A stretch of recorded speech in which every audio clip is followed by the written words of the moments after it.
Dear students, आज की video में हम रूबाई की तारीफ़ और फ़न पर नोट पढ़ेंगे। स्टूडेंट्स, आज की वीडियो बहुत इंपॉर्टेंट है। आप प्लीज़ इस वीडियो को आखिर तक ज़रूर देखें।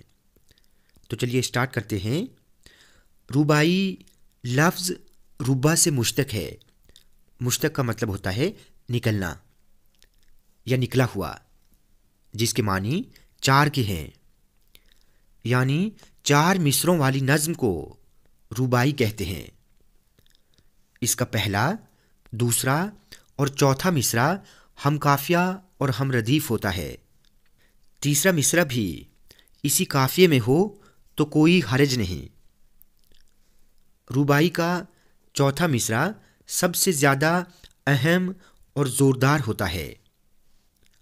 रूबाई के लिए 24 औज़ान मखसूस हैं, यानी 24 औज़ान ख़ास हैं।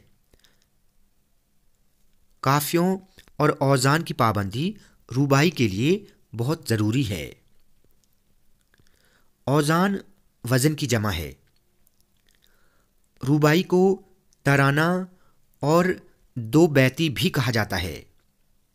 आम तौर पर इसमें फ़लसफ़ियाना, अखलाकी और इश्किया मज़ामीन बयान किए जाते हैं। उर्दू में रूबाई का आगाज़ फ़ारसी शायरी के ज़ेर असर हुआ। उर्दू के तकरीबन हर बड़े शायर ने रूबाइयाँ कही हैं।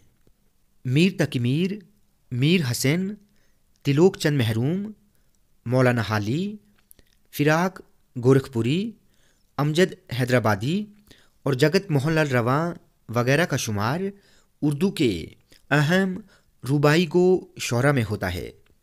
तो स्टूडेंट्स, आज की वीडियो में हमने रूबाई की तारीफ़ और फ़न पर नोट पढ़ा। स्टूडेंट्स, वीडियो आपको अच्छी लगी हो तो आप प्लीज़ इस वीडियो को लाइक और शेयर करें और चैनल को सब्सक्राइब करना ना भूलें।